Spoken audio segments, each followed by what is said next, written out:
Hello students. आज का हमारा टॉपिक है Bohr's model for hydrogen atom. Bohr's model for hydrogen atom. हमने जब रदरफोर्ड का न्यूक्लियर मॉडल पढ़ा था, उसकी जब लिमिटेशंस पढ़ी थी, तो हमने बोला था कि उन लिमिटेशंस को दूर करने के लिए नेक्स्ट जो स्ट्रक्चर ऑफ एटम के लिए अगर हम मॉडल की बात करें तो वो किसने दिया था? बोहर्स ने दिया था, नील्स बोहर ने। हमने ये भी बात की थी कि रदरफोर्ड मॉडल से बोहर मॉडल तक पहुंचना है तो उसके बीच में जो डेवलपमेंट्स हुए वो हमें पढ़ना पड़ेंगे। तो पिछले कुछ वीडियोस में हम उन सारे डेवलपमेंट्स को स्टडी कर चुके हैं और उन सबको जो हमने स्टडी किया है वो सारा नॉलेज हमें किसमें काम आने वाला है? बोहर्स एटॉमिक मॉडल में काम आने वाला है। Niels Bohr was a Danish theoretical physicist who made foundational contributions to understanding atomic structure and quantum theory। पिछले कुछ वीडियोस में हम क्वांटम वर्ड के ऊपर अच्छा खासा डिस्कशन कर चुके हैं। तो क्वांटम थ्योरी की बात करें, एटॉमिक स्ट्रक्चर की बात करें, इनको डेवलप करने में किसका कंट्रीब्यूशन है? नील्स बोहर का कंट्रीब्यूशन है, जिसके लिए उन्हें नोबेल प्राइज भी मिला था फिजिक्स में। किस ईयर में? 1922 में। Niels Bohr 1913 was the first to explain quantitatively the general features of the structure of hydrogen atom and its spectrum। Niels Bohr वो पहले साइंटिस्ट थे जिन्होंने हाइड्रोजन एटम के स्ट्रक्चर और उसके स्पेक्ट्रम के फीचर्स को समझाया या एक्सप्लेन किया। ही used Planck's concept of quantization of energy.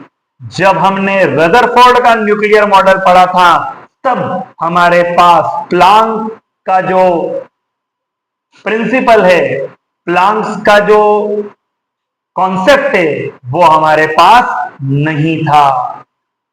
जो बीच में हमने डेवलपमेंट पढ़े हैं उसमें हमने एक क्या पढ़ा है? Planck's quantum theory. Bohr's model for hydrogen atom is based on the following postulates. तो बोहर ने हाइड्रोजन एटम के लिए जो मॉडल दिया उसके मेन पोस्टुलेट्स क्या थे? पहला, क्वांटाइज्ड ऑर्बिट्स। जब हम रदरफोर्ड का मॉडल पढ़ रहे थे तो हमने ये बोला था कि सेंटर में क्या होता है? न्यूक्लियस होता है, उसके चारों ओर इलेक्ट्रॉन क्या करता है? रिवॉल्व करता है। और कहां करता है, किस ऑर्बिट में होगा, वो कुछ भी क्लियर नहीं था। सिर्फ रदरफोर्ड ने क्या बोला था कि न्यूक्लियस है और उसके चारों ओर कौन रिवॉल्व करता है? इलेक्ट्रॉन। फिर आपको अगर ध्यान हो, आपने अगर ये वीडियो देखा हो तो हमने यहां मैक्सवेल की थ्योरी से क्या पढ़ा था कि मैक्सवेल की थ्योरी ये बोलती कोई भी चार्ज पार्टिकल अगर एक्सेलरेट होता है तो वो एनर्जी इमिट करता है। तो इलेक्ट्रॉन एनर्जी इमिट करता करता इसकी एनर्जी लॉस होती जाएगी और ये धीरे धीरे न्यूक्लियस में समा जाएगा। मतलब एटम की स्टेबिलिटी को रदरफोर्ड एक्सप्लेन नहीं कर पाया था। ये हमने रदरफोर्ड के जो ड्रॉबैक्स थे उसमें पढ़ा था। क्लियर? अब हम बोहर्स मॉडल जो हम पढ़ने वाले हैं इसमें पहला ही पॉइंट क्या है? Quantized orbits. वहां सिर्फ ये था कि न्यूक्लियस के चारों ओर इलेक्ट्रॉन रिवॉल्व करेगा। कहां करेगा वो क्लियर नहीं था। यहां हम बोल रहे हैं कि ऑर्बिट जो होती है वो क्या होती है? क्वांटाइज्ड होती है। Means the electron in the hydrogen atom can move around the nucleus in a circular path of fixed radius and energy. कोई भी रेडियस होगी या कोई भी एनर्जी होगी, ऐसा नहीं है, फिक्स्ड रेडियस और एनर्जी होगी।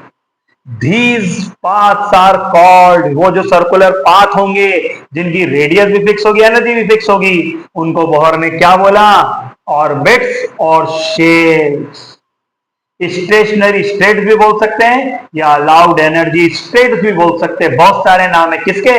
ऑर्बिट्स के। These orbits are arranged concentrically around the nuclear, मतलब बीच में न्यूक्लियस होगा, उसके आसपास ये क्या होगी, ऑर्बिट्स होगी फिक्स्ड रेडियस और एनर्जी की। द स्टेशनरी स्टेट्स या वही ऑर्बिट्स या shells for electron are numbered as n equal 1 2 3 up to so on. These integral numbers are known as principal quantum number। मतलब बोहर ने क्या बोला कि ये न्यूक्लियस है, इसके चारों ओर इलेक्ट्रॉन फिक्स्ड एनर्जी और रेडियस की ऑर्बिट होगी, उन्हीं में क्या करेंगे, रिवॉल्व करेंगे।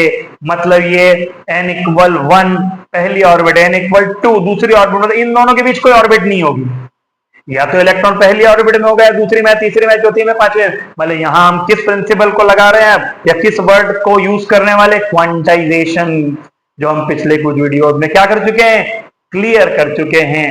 तो बोहर ने क्या बोला कि इलेक्ट्रॉन जो है वो डेफिनेट रेडियस और एनर्जी की ऑर्बिट में क्या करते हैं, रिवॉल्व करते हैं। क्लियर। पहली ऑर्बिट को K से डिनोट किया जाता है, दूसरी को L M N O P, आगे भी ऑर्बिट्स होती है, पहली, दूसरी, तीसरी, चौथी, पांचवी, छठी, सातवीं। क्लियर करना। इंक्रीजिंग एनर्जी, जैसे जैसे न्यूक्लियस से डिस्टेंस बढ़ती जाएगी, एनर्जी क्या होती जाएगी, बढ़ती जाएगी। इंक्रीजिंग एनर्जी, न्यूक्लियस से डिस्टेंस बढ़ती जाएगी तो एनर्जी बढ़ती जाएगी इन ऑर्बिट्स की। सर्कुलर ऑर्बिट्स एनर्जी लेवल, जो एनर्जी लेवल्स की हम बात कर रहे थे कि कंटिन्यूस कुछ भी नहीं होता, क्वांटाइज होता है, मतलब एनर्जी लेवल्स होंगे, जो हमने प्लांक क्वांटम थ्योरी में एक रस्सी का एग्जांपल और एक स्टेयर के सीढ़ी का एग्जांपल पढ़ा था। तो हमने बोला था कि सीढ़ी की जो अलग अलग जो हमको स्टेप्स दिखती है उनको हम क्या बोल सकते हैं, अलग अलग एनर्जी लेवल बोल सकते हैं। आप चाहे तो प्लांक क्वांटम थ्योरी जो हमारा वीडियो उसको देख सकते हैं, आपको बहुत अच्छे से हमारी बात समझ में आएगी। तो ये अलग अलग क्या है, एनर्जी लेवल्स हैं। क्लियर। अब ये जो पहली ऑर्बिट है, दूसरी, तीसरी, चौथी, इनको किससे रिप्रेजेंट करना, n इक्वल 1 2 3 4, और n को बोहर ने क्या बोला, principal quantum number. Stationary state in this fixed orbit electron do not radiate energy ensuring the atom's stability. अब एक और पॉइंट बोहर ने क्या बोला कि किसी भी ऑर्बिट में इलेक्ट्रॉन रिवॉल्व नहीं करेगा, फिक्स्ड एनर्जी और रेडियस की ऑर्बिट में जब इलेक्ट्रॉन रिवॉल्व करेगा तो वो किसी भी एनर्जी को रेडिएट नहीं करेगा। इंश्योरिंग द एटम्स स्टेबिलिटी, मतलब एटम क्या रहेगा, स्टेबल रहेगा, क्योंकि इलेक्ट्रॉन एनर्जी लॉस करके जो न्यूक्लियस में समा रहा था, जो हमने रदरफोर्ड के मॉडल में पढ़ा था, वैसा यहां कुछ भी नहीं होगा, क्योंकि इलेक्ट्रॉन कोई एनर्जी रेडिएट करेगा ही नहीं। Clear. Energy levels, each orbit has a fixed energy with lower energy closer to nucleus and higher energy further away। हमने अभी देखा जैसे जैसे न्यूक्लियस से दूर जाते जाएंगे तो एनर्जी क्या होती जाएगी, बढ़ती जाएगी। तो ये एनर्जी लेवल्स के बारे में भी हमने डिस्कशन कर लिया। Quantum jumps, most important point, electron emit और absorb energy only when moving between orbit. मतलब इलेक्ट्रॉन जो है वो एनर्जी को इमिट भी कर सकता है, एब्जॉर्ब भी कर सकता है, लेकिन सिर्फ कब, जब वो ऑर्बिट्स के बीच में क्या करेगा, मूव करेगा। A photon is emitted when an electron jump from a higher to a lower orbit. मतलब जब इलेक्ट्रॉन हायर ऑर्बिट से लोअर ऑर्बिट में जाएगा तो वो क्या इमिट करेगा, एनर्जी, किसके फॉर्म में, photon. And absorb when moving to a higher, और लोअर से हायर में जाएगा तो एनर्जी क्या करेगा, एब्जॉर्ब करेगा। If an electron suffer transition from nth orbit to the pth orbit where n greater than p, मतलब हायर से लोअर में जा रहा है, the frequency nu of the radiation, जो रेडिएशन इमिट हो रही है उसकी फ्रीक्वेंसी अगर हम न्यू मान लें तो En मतलब nth ऑर्बिट में एनर्जी, Ep मतलब pth ऑर्बिट में एनर्जी, तो हायर से लोअर में गया तो एनर्जी क्या करेगा, इमिट करेगा, किसके फॉर्म में, फोटोन। और फोटोन की एनर्जी कितनी होती है, h न्यू, हम ये ऑलरेडी पढ़ चुके हैं। तो इस फिगर में अगर हम बात करें, ये शेल फर्स्ट है, ये शेल सेकंड है और ये न्यूक्लियस है। ये इलेक्ट्रॉन है। हायर एनर्जी लेवल से लोअर एनर्जी लेवल में अगर ये जंप करेगा तो ये क्या इमिट करेगा? एनर्जी इमिट करेगा। हमने जो पढ़ा था अभी पॉइंट में वो यहां शो हो रहा है कि एनर्जी सिर्फ कब इमिट होगी? जब इलेक्ट्रॉन हायर से लोअर एनर्जी लेवल में जाएगा, और जब लोअर से हायर में जाएगा तो एनर्जी इमिट नहीं होगी, एनर्जी क्या होगी? एब्जॉर्ब होगी। ये जो इक्वेशन है इसको बोहर की फ्रीक्वेंसी कंडीशन बोलते हैं। क्लियर? एंगुलर मोमेंटम सबसे इंपॉर्टेंट पॉइंट, बोहर का जो मॉडल था उसका सबसे इंपॉर्टेंट पॉइंट एंगुलर मोमेंटम। तो इस पॉइंट को स्टार्ट करने के पहले हम ये समझ लेते हैं कि what is the difference between momentum and angular momentum. आपने 9th 10th में पढ़ा होगा कि मोशन दो टाइप का होता है, एक लीनियर मोशन होता है या एक रोटेशनल मोशन होता है। मान लो ये कोई पार्टिकल है जिसका मास m है और वेलोसिटी v है और इस डायरेक्शन में मूव कर रहा है, तो यहां इसका मास m है और v वेलोसिटी, तो इसका मोमेंटम क्या होगा? मास multiply by velocity, m into v, ये मोमेंटम होता है। लीनियर मोमेंटम भी बोल सकते हैं हम इसको। लीनियर मोमेंटम को किससे रिप्रेजेंट किया जाता है? Small p। ये लीनियर मोमेंटम है। अब अगर कोई पार्टिकल सर्कुलर रोटेशनल मोशन कर रहा है या सर्कुलर मोशन अगर कर रहा है, उसका मास m ही है, वेलोसिटी v है। हम पढ़ चुके हैं कि यहां अगर वेलोसिटी की बात करें तो इस डायरेक्शन में होगी, जब यहां आ जाएगा तो वेलोसिटी इस डायरेक्शन में होगी। मतलब इसकी स्पीड कांस्टेंट है लेकिन इसकी डायरेक्शन क्या हो रही है? चेंज हो रही है। मतलब ये जो पार्टिकल है ये यहां क्या होगा? एक्सेलरेट होगा, क्योंकि इसकी वेलोसिटी क्या हो रही है? चेंज हो रही है। स्पीड के कारण नहीं, डायरेक्शन के कारण। मतलब ये पार्टिकल क्या हो रहा है? एक्सेलरेट हो रहा है। खैर हमको उस एक्सेलरेशन वाले मैटर में नहीं जाना, हमको सिर्फ ये समझना है कि मास m है, वेलोसिटी v है, रेडियस r है। तो एंगुलर मोमेंटम की अगर हम बात करें तो वो m multiply by v multiply by r होता है। मतलब एंगुलर मोमेंटम के लिए हम बात करें तो रेडियस को भी इंक्लूड किया जाता है। किसकी रेडियस? सर्कुलर पाथ की रेडियस को भी इंक्लूड किया जाता है। ये किसमें डिफरेंस है? मोमेंटम एंड एंगुलर मोमेंटम में। हमें यहां किसके साथ डील करना है? एंगुलर मोमेंटम के साथ डील करना है। इसको कैपिटल लेटर L से रिप्रेजेंट किया जाता है, एंगुलर मोमेंटम को। तो बोहर का जो 5th पोस्टुलेट है उसकी अगर हम बात करें तो the angular momentum of an electron is quantized. मतलब इलेक्ट्रॉन का एंगुलर मोमेंटम भी क्या होता है? क्वांटाइज्ड होता है। If in a given stationary state it can be expressed as mvr equal nh divided by 2 pi, जहां n होगा 1 2 3 4 कोई भी integer, me mass of electron, v velocity, r जिस रेडियस की ऑर्बिट में इलेक्ट्रॉन क्या कर रहा है? मूव कर रहा है। तो इसको ध्यान से समझिएगा, mvr क्या है? Angular momentum. अब इलेक्ट्रॉन सिर्फ उसी ऑर्बिट में रिवॉल्व करेगा जहां उसका angular momentum h divided by 2 पाई का इंटीजर मल्टीपल हो। n की वैल्यू 1 रखें, मतलब अगर एंगुलर मोमेंटम h बाय 2 पाई है किसी ऑर्बिट में तो ही वहां इलेक्ट्रॉन रिवॉल्व करेगा, मतलब उसी ऑर्बिट में रिवॉल्व करेगा। 2h बाय 2 पाई है जिस ऑर्बिट में एंगुलर मोमेंटम, उसी में इलेक्ट्रॉन मूव करेगा या रिवॉल्व करेगा। 3h बाय 2 पाई है तो उसी ऑर्बिट में इलेक्ट्रॉन क्या करेगा? रिवॉल्व करेगा। मतलब एंगुलर मोमेंटम की कुछ फिक्स वैल्यू दी होगी, मतलब एंगुलर मोमेंटम क्या हो गया? क्वांटाइज्ड हो गया है। तो क्वांटाइज्ड वर्ड हम बहुत अच्छे से समझ चुके हैं। हमें यहां भी समझ में आ जाना चाहिए कि इलेक्ट्रॉन सिर्फ उन्हीं ऑर्बिट्स में रिवॉल्व करेगा जिनके लिए एंगुलर मोमेंटम की वैल्यू h बाय 2 पाई, 2h बाय 2 पाई, 3h बाय 2 पाई, 4h बाय 2 पाई होगी। सो thus an electron can move only in those orbit for which its angular momentum is integral multiple of h divided by 2 पाई, हमने अभी बात की। This mean angular momentum क्या है, quantized है, अभी हमने बात की।